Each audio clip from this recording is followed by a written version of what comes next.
ખાવસા ભાણાભાઈ? ખાવસા ખાઈ. ખાવસા ખાવ કેવા છે? જો સુરતના ખાવસા ખવડાવું છું ભાણાભાઈ. એક નંબર. ભાણાભાઈને સુરતના ખાવસા ખવડાવું. જો સુરતના હીરાબાગ પાસે આપણે ઊભા છીએ અને ભાઈને ખાવસા ખાવાના. આવું મેરિયટમાં ન મળે. ન મળે તો પછી એ અમારે સુરતમાં આ જ મજા લેવાની છે. સુરતની હકીકતની મજા ઈ જ છે કે આપણે ખાવસા ખાવાના. જો મિત્રો આપણે અત્યારે સુરતમાં હીરાબાગમાં છીએ અને ખાવસા ખાઈને મેં કીધું હાલ તને સુરતની બજારનું ખવડાવું. અને તમને તો ખબર જ છે, સુરતમાં રહેતા હોય તો તમને ખબર જ હોય ને કે ભાઈ ખાવસા ને આલુપૂરી ને ઢોસા ને પાણીપુરી ને 56 ભોગ જેટલી વસ્તુ સુરતમાં મળે ને તો જ સુરત પ્રખ્યાત કહેવાય. અને ખાવા પીવામાં તો તમને ખબર જ છે ને સુરત એટલે કેટલામો નંબર આવે ભાઈ. અને હાલો હવે ખાવસા ખાઈએ. હા ભાઈ, સુરતમાં છે ને લોકો કમાવા કરતા ખાવા માટે જ આજુરી. કે ભાઈ અહીંયા બધી વસ્તુ પ્રખ્યાત છે એટલે લોકો શનિ રવિમાં છે ને 80% સુરત 80% વરાછા બહાર ખાય છે. બરાબર ને મિત્રો? સાચું હોય તો નીચે કોમેન્ટ કરજો ને અમારી ચેનલ સબસ્ક્રાઈબ ન કરી હોય તો કરી નાખજો. અને તમે વિડીયો સ્કીપ કરતા નહીં, કારણ કે આજે આપણે સુરતમાં આવું જ કરવાનું છે. આણા કેવું લાગ્યું સુરતનું ખાવાનું? એક નંબર. હજી તો એક જ ખાવસા જ ખવડાવ્યું છે. એ અડધું જ ખાધું ભાઈ, અડધામાં તો ધરાઈ રહ્યો. તો હજી તો આલુ પૂરી, ઘૂઘરા, ડુંગળા બટેકા આ બધું તો હજી બાકી જ છે. ને આપણે છીએ સુરત હીરાબાગ હો ભાઈ. અને પુલ નીચે, પુલ પાસે કોણ કોણ હીરાબાગ રહી છે નીચે કોમેન્ટ કરજો. આમ જોવો તો ખરા આ સુરત ભાઈ, સુરતની મજા કંઈક જુદી જ છે હો. શાકભાજી જો બધું આમ બધું આમ જો લાઈવ જ બધું નીચે પડ્યું હોય બધું શાકભાજી. હીરાબાગ પુલ છે અને આગળ કાપોદ્રા ચોકડી આવે અને આપણે આ ખૂણે બધી વસ્તુ મળે હો ભાઈ. આમ જો બધા લોકો ખાવા માટે ઊભા હોય. અને સાંજ થાય ને એટલે ટ્રાફિક થઈ જવાનો. અહીંયા હાલવાની જગ્યા ન હોય, બરાબર ને? એટલો ટ્રાફિક થઈ જાય. આપણે અત્યારે બપોરના 12:30 વાગ્યા છે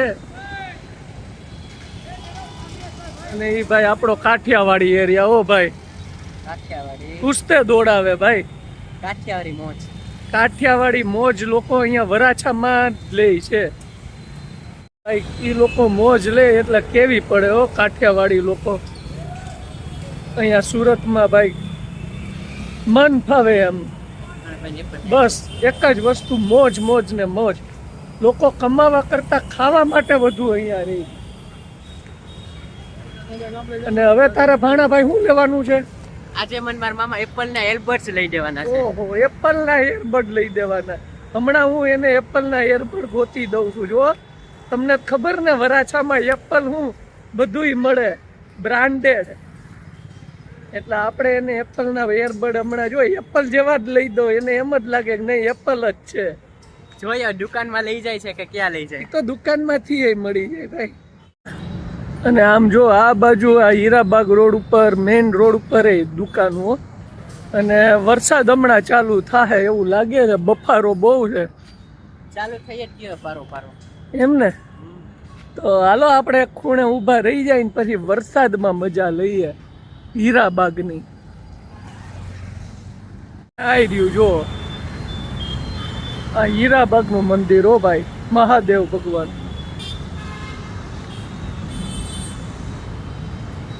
બિલેશ્વર મહાદેવ. જય ભોળાનાથ.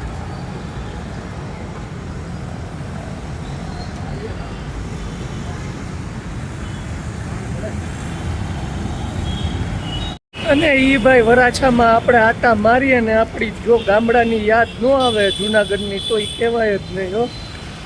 અને આમ ગાડીઓ હાલે એટલે ટુ વ્હીલું કેવું જ ન પડે એમ. કાંઈ જોવાનું જ નહીં આજુબાજુ. જે મનમાં આવે જે આવે એને લેતા જ જવાના. તો જ ઈ કહેવાય કે નહીં કાઠિયાવાડીઓએ ગાડી હલાવી.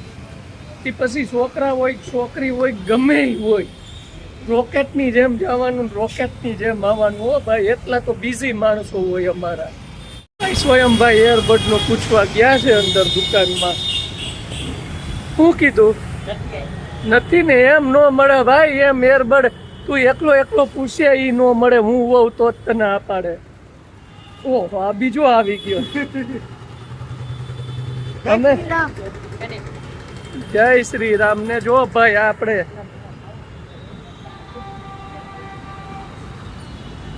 આમ તો જો ભાઈ નકરી ખાણી પીણીની જ દુકાન. હો ભાઈ, જ્યાં જોવો ત્યાં તમને ખાણી પીણીની જ દુકાન મળે. વરાછામાં હીરાબાગ વડાપાવ ને ઘૂઘરા ને સમોસા ને છોલે ભટુરે ને. તો મિત્રો છેલ્લા ભાણાને લેવડાવ્યા પડ્યા. ઈ કે હવે બોયટના લેવા છે. બોલો, બોટના. હવે એ આપણને તો આવડે નહીં. બોટના હા હારા 2200-2500 રૂપિયાના લેવડાવ્યા. એટલે આ ભાણાને કાંઈ સમજાવો. આવી મંદીના 2500 રૂપિયાના બોયટ લેવડાવ્યા. બોલો. હવે જો પાછા હાલતા અમે છે ને આપણે ગાડી બાજુ હીરાબાગ જઈએ છીએ. હીરાબાગ ચોકડીએ આ ગાયત્રીના પોપડા કાંઈક એવું કહેવાય ને, એ બાજુ હતા અમે. પણ આ ભાણે આજ બહુ કરી છે. એ કે બસ સુરત રખડાવો, બીજી કોઈ વાત નહીં. શું છે ભાણા, હવે કાંઈ લેવાનું છે? હવે કાંઈ નથી લેવાનું, સ્માર્ટફોન માટે લીધું. બોલો, સ્માર્ટફોનમાંથી લીધું. બોલો, આવા જ ખર્ચા કરાવે આ ભાણા. બોલો, તમને તમારા મામા ન લઈ દેતા? અરે મારા મામા મને ખબર છે બહુ લઈ દીધું છે. તો પછી કઈ મારા મામા કઈ એમ તેમ નથી. તો મારા મામા એમ જ હોય ને. એટલે હું મારો ટકો કરવાનો? પહેલી વાર કરાવ્યો. પહેલી વાર નહીં છે, કેટલામી વાર છે ઈ જ નથી ખબર. હજી આના લગ્ન થયા ને આ તો કેટલાય ખર્ચા કરાવશે આ. તો પછી કરવાનું લગ્ન? હજી વાર હે, બહુ વાર હે. હજી વાર છે, હજી બોયટમાં રમે છે. 20-25 વર્ષ પછી. તો ચાલો મિત્રો, સ્કીપ કરતા નહીં, આગળ વધીએ આપણે અને જો હજી ભાણાભાઈ શું ખર્ચા કરાવે. હવે તો હોટલે વહી જવાનું. હોટલે જ વયું જાવ. હવે અહીંથી સુરત હવે અહીંથી ભાઈ સુરત સીધા મેરિયા એની હોટલે વયા જશે ને આપણે વયા જશું નવસારી પાછા. તો જો નીકળી ગયા છીએ પાછા સુરતથી રિટર્ન જવા માટે, અને આને પાછું એના ઠેકાને ઉતાર દઈએ. બરોબર ને?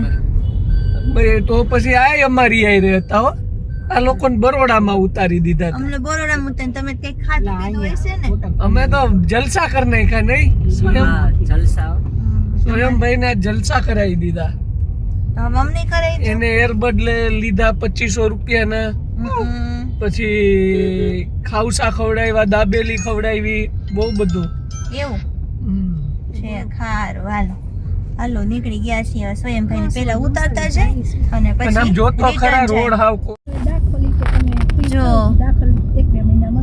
સુરતમાં કઈ બહુ ટ્રાફિક નથી. હજી દેશમાંથી માણસો આવ્યા નથી. અહીં શાક માર્કેટ મસ્ત મજાની ભરાણી છે. અને આ હું બરોડા માર્કેટ આવ્યું? અમને નો ખબર હોય અહીંયા. એવું છે, તમને નો ખબર હોય છે. ખારું, આ જો બરોડા માર્કેટ આવી ગયા. અહીંયા જ આવ્યા હતા, થોડી ઘણી ખરીદી કરી અમે.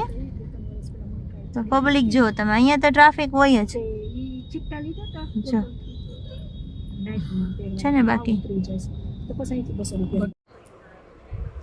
તો જો બરોડામાંથી ખરીદી કરીને આવી ગયા અને રસ્તામાં વરસાદ પણ ચાલુ થઈ ગયો. તેના પર કાલે બેન ઘરે હતા. કેમ તું કેમ નો આવી? મને સુરત જવાનું. સુરત જવું ન ગમે? મને તો બહુ ગમે સુરત જવું. મને આજે મકાન લઈ લેવું હતું. ત્યાં નહોતો રહેવું. મને સુરતમાં રહેવું ન ગમે, મને ફરવું ગમે. પપ્પા કઈ સમજાવો તો. ક્યાં ફરીને ઘરે આવતું રહેવાનું? ફરીને ઘરે આવતું, ફરીને ઘરે તો આવતા રહ્યા છે. સવારમાં રોજ નીકળી જવાનું, ફરીને ઘરે આવતું રહેવાનું. રોજ થોડું સુરત જવું ગમે કઈ? ઘડી ખું કે મને ફરવું ગમે, ઘડી કે રોજ નો ગમે. રોજ થોડું ફરવા જવું ગમે. ગમે તને ગમે? મને રોજ ગમે એમ હું ક્યાં બોલી? તને ગમે અમને ખબર પડી જાય. એમ આ બધાને આવી જ વાતો હોય, તને ગમે ને મન ગમે ને. તો ચાલો હવે થાકી ગયા છીએ, રસોઈ પાણી બાકી છે, તો સૌથી પહેલાં રસોઈ બનાવી જમી લઈએ, પછી આરામ કરીએ. તો ચાલો આ સાથે આજનો વિડીયો પૂરો કરીએ. નેક્સ્ટ વિડીયોમાં પાછા મળશું. ત્યાં સુધી બધાને જય શ્રી કૃષ્ણ, જય માતાજી.